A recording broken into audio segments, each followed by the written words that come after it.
Welcome to the Jeremy Mullins podcast, where we take a deep dive into different educational topics to help you optimize your life. I am Jeremy. I'm your host. I am here with my co-host, Mr. Reno. What's going on, sir? Welcome.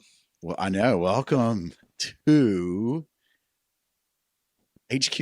Yeah, I don't have a fancy name for it yet. I know. I think we got to make it up the next 3 to 5 minutes. So headquarters. It's headquarters. Yeah, United States HQ until potentially move to Florida. Potentially, I don't know. Yeah. I don't know what's happening next, but yeah. Yeah. HQ for now.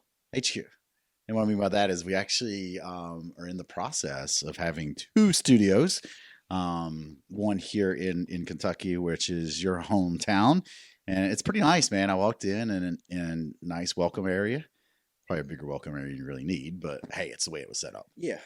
Yeah. And I couldn't tear it down from the landlord. So it was already looking nice. So I just decided to. Yeah. Big. I mean, I feel like you need like 4 or 5 assistants to set at that desk. It's so big up there. Yeah. In fact, actually, before the dude came in to return his Spectrum gear, which. Yes, we had someone come in today. Yeah. Yeah. Customer. Walk through and look for Spectrum. But hey, Spectrum is no longer located here, ladies and gentlemen.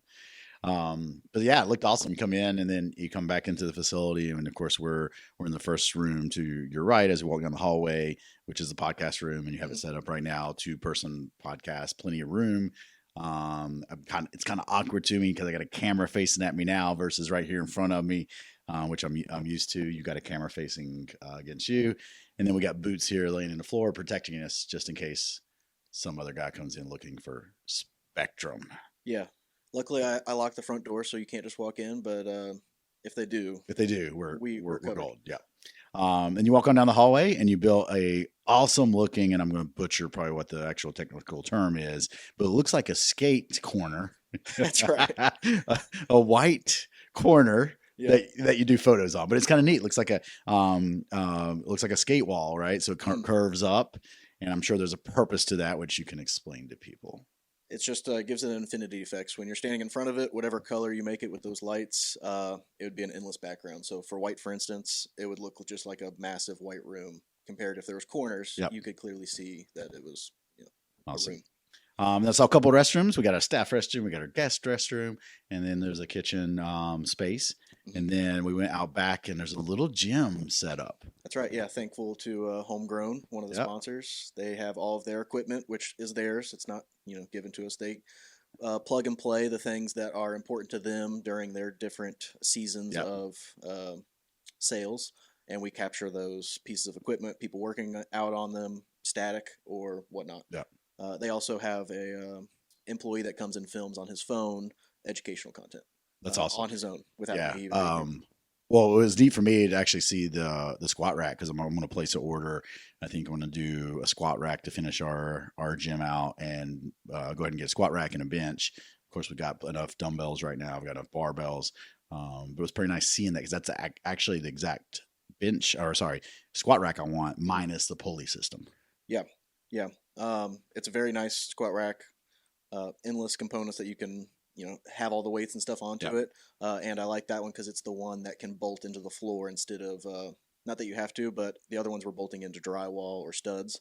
This one is very commercially bolt into the floor. And honestly, with the width of that one, I don't know if that's a 40-inch or 30-inch because they had 2 different options when I was looking at it. You wouldn't even have to really bolt it in the floor. You could just leave it, right? Because it's so wide, it's not going to tip over. So no, we even had I had 325 pounds hanging on the front of the rack, and it wasn't swaying or doing anything. You weren't lifting it? No, I was not lifting. That was just for filming purposes only. That's right. Yeah. My front press of 325 isn't quite there yet. That isn't quite there yet. Okay, duly noted.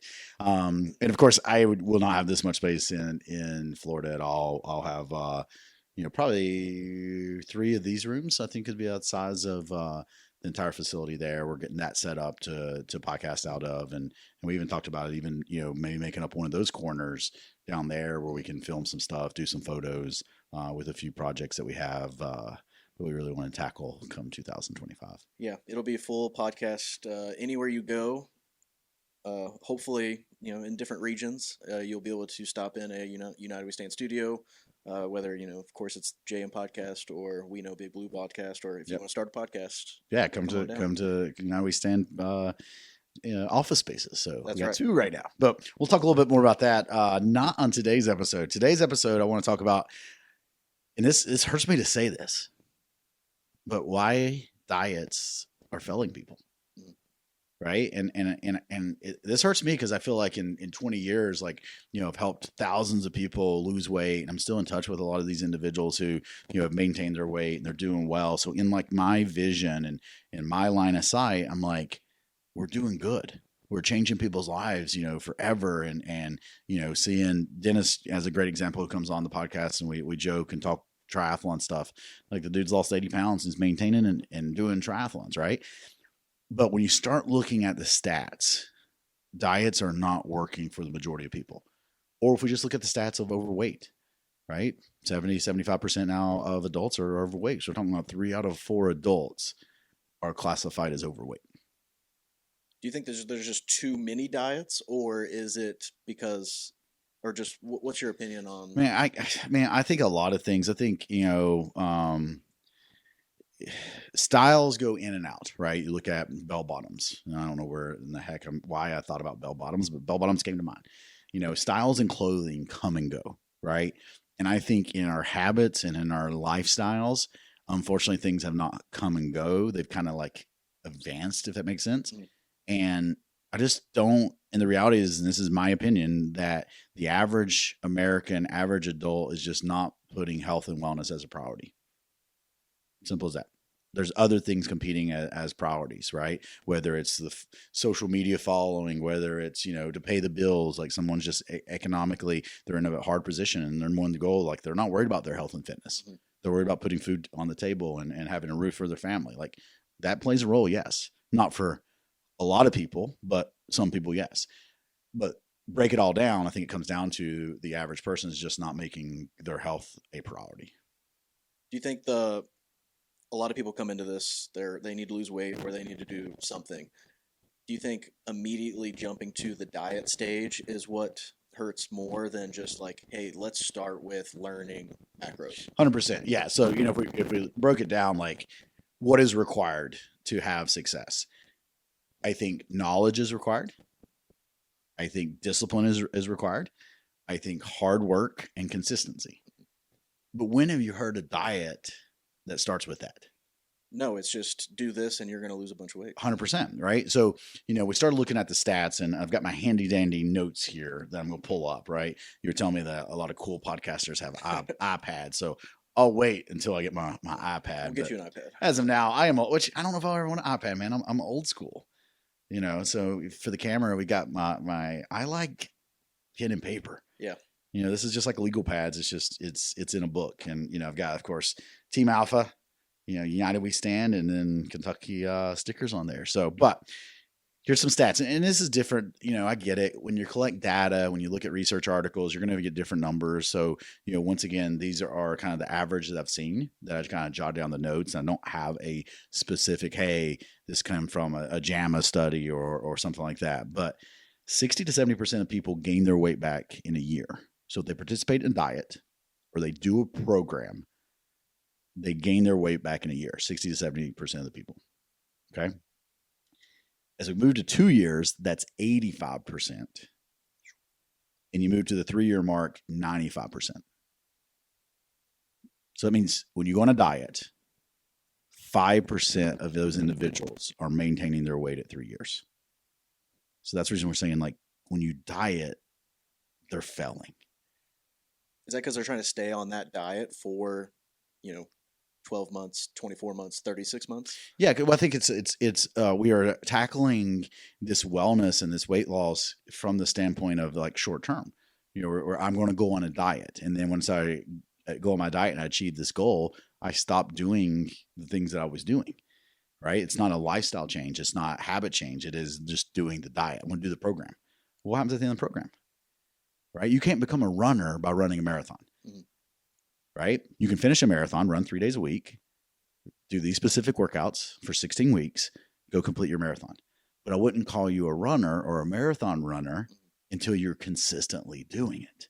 right? So it's the same thing, I think, in the nutrition space. You know, I don't want people to be chronic dieters in the sense of that term, but we have to focus and we have to do things that we're going to stick with over time. So it's a question that the listener should ask themselves, you know, when they're on a diet is, are the things you're eating right now, are the things you're doing right now, or do you see yourself doing these 1 year down the road, 2 years down the road, 3 years down the road, 5 years down the road?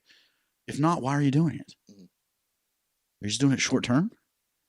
Well, you're going to fall into this 95% that's going to gain their weight back. And on top of this, not only did they gain their weight back, they gained more. Yeah, I feel like that's like always the case because it's not just it's a steep slide. Like yes, they blow past their original weight that they were at. Right. You know, whenever they're failing. And that's, you know, another thing that I got down in my sub notes over here. It becomes yo-yo dieting, right?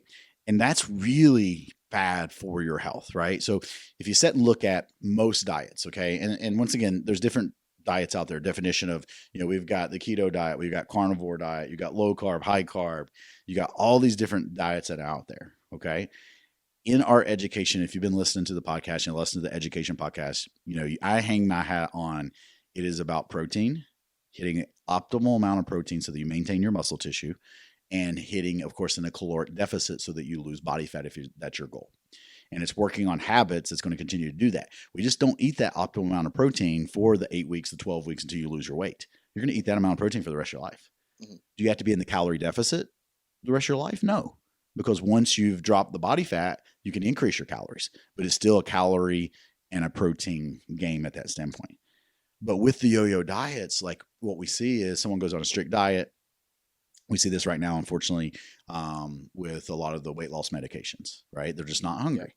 So they're doing weight loss medication, that hunger is being driven down to zero. They're just not eating a lot, period. And they're losing a lot of muscle tissue. Okay. So now look at this as, all right, well, if 95% of the people is going to gain their weight back in 3 years, they're not gaining that muscle tissue back that they lost in the 3 years, the 8 weeks, whatever the time period they were on the diet. They're not gaining that back. So they're actually coming back at a higher body fat percentage than they were before. Yeah. Even I've seen it just on, you know, random YouTube videos I watch. A lot of these Hollywood stars are just going nuts on like the semaglutide. And GLP-1. They'll be way 100 pounds less than what they were, but 26% body fat when they were 22%. Yes. At a bigger thing because they lost everything. You're losing the muscle tissue. Yep. And it's not that, you know, and I probably need to do some educational podcasts on that. Because once again, guys, you know, we work with a couple of our sponsors inside of their companies, like those medications you can get through, you know, Summit, you can get through Custom Medico, like you can get those. And I work with those clients, but still working on education. Because you can take that medication, and as long as you're hitting your protein, as long as you're doing resistance training, you're not going to lose muscle tissue. And that's where Summit does it right. Like, look, 100%. They don't just put you on semaglutide. You have to work with you or someone like you because they refuse to give 100%. You this and I don't think, you know, let's give a kudos to Summit for that, right? They don't market that they do a lot of the weight loss medication. No. And I remember a conversation with Scott was like, hey, we want to use the First Form app, and I just don't feel comfortable marketing this medication unless people are going to put in the work. Right. He's like, but if I put everything in place, so Summit will pay for the membership to the First Form app where people can work with me if they are doing that medication. Yeah. Right. It's like $300 too. Yeah. I don't know what the cost of the actual medication and that is, but they pay for the app. So since they are paying for a strength and conditioning coach, a registered dietitian to work with those clients. And that's what I love, you know, about that philosophy with them, right? And we don't talk about it a lot on here because, you know, what we try to stick with them is, you know, hey, getting your blood work done, getting your baseline done, you know, replacing the hormones as needed, because that's what me and you are both doing, right? Yeah. Maybe if we were on a weight loss medication, we'd talk a little bit more, but, you know, so that is, I think, what is really dangerous about this, by looking at the stats and seeing this, you know, 70% at a year, 85% at 2 years, 95% at 3 years, people gaining their weight back. There's also in there, if they don't do the resistance training, they don't do correct amount of protein, they're going to lose muscle tissue. So yeah, they're gaining the weight back, but they're a higher body fat percentage than when they first started. And that's sad. Yeah. I mean, it's tough to see because a lot of the times, like, you have a personal relationship with them because you worked with them for, 8, 12 weeks, Yeah. 12 months to lose all this weight. And then usually you probably just get ghosted. And then next thing you know, they either sign back up huge or you see. Right. And we try to do that. We try to, inside the app when I work with people, I'm like, hey, everything I'm educating you is habit-based, right? And it's a reason that we start with, and we recommend, that anyone I work with read Atomic Habits, right? And we're going to give you that tool today is kind of, we're going to wrap the episode up, is why we should focus on habits and how to focus on those habits. But we still see it, right? I still see people come in, they'll do a challenge and they'll kill it for 8 weeks. And then, they kind of go silent or ghost, whatever term you want to use for that. And then they come back and gain their weight back, unfortunately. And that's okay. Like it's going to happen. You're not going to have success the very first time, right? That pendulum is going to swing a little bit. I got that. But, that's why I want people to really focus on, especially as we're rolling into the new year, don't diet. Think of it as a lifestyle. Think of it as changing your habits for the long term. And if you're really doing something that you don't see yourself doing 2 or 3 years down the road, like, why are you doing it? Now, a caveat there, like, I get it. Sometimes I'm going to push people and have them do a little extra cardio or a little bit extra walking or rucking, to lose weight a little faster. That's kind of a different story because that's short term. But I still want them to walk 60 minutes a day long term. Yep. That's a habit. I don't care if someone's single digit body fat. I still want them to walk 60 minutes a day. Like, we should move our bodies. Right. Yeah, that's why, like, the generic term is like 10,000 steps a day, like, which is a lot. It's a lot less than once you start doing it. It's a lot less than you think. But when you haven't done it at all, getting 10,000 feels like a marathon. A marathon, yeah. Or if you really like, and the reason I went away from tracking steps with people is just different wearables track different, right? Yeah. Or I had someone today is like, hey, Jeremy, with that snow that came up north, like, we got 2 feet of snow. I couldn't walk outside, and I hopped on the elliptical for that, just easy hour movement. And it said I had no steps. I'm like, that's okay. But that's why I educate that way. 60 minutes of walking or low intensity movement every single day. Right. Cause then it doesn't matter, how that's tracked. Yeah. I like the time frame too, because it's a little bit better metric for me to see results on paper or just in my head, better than a generic average. So we're going to wrap episode up today, guys, with talking about, like, what I call the action item list. Okay. And I think this is something that everyone should do, because this can be applied to not only your wellness journey, but, your business career, your career, if you're not in business. I mean, it's going to even, like, if you're trying to improve your relationship with your spouse, right? Like, making an action list of 3 to 5 things that you are going to do every single day to move you closer to your goal.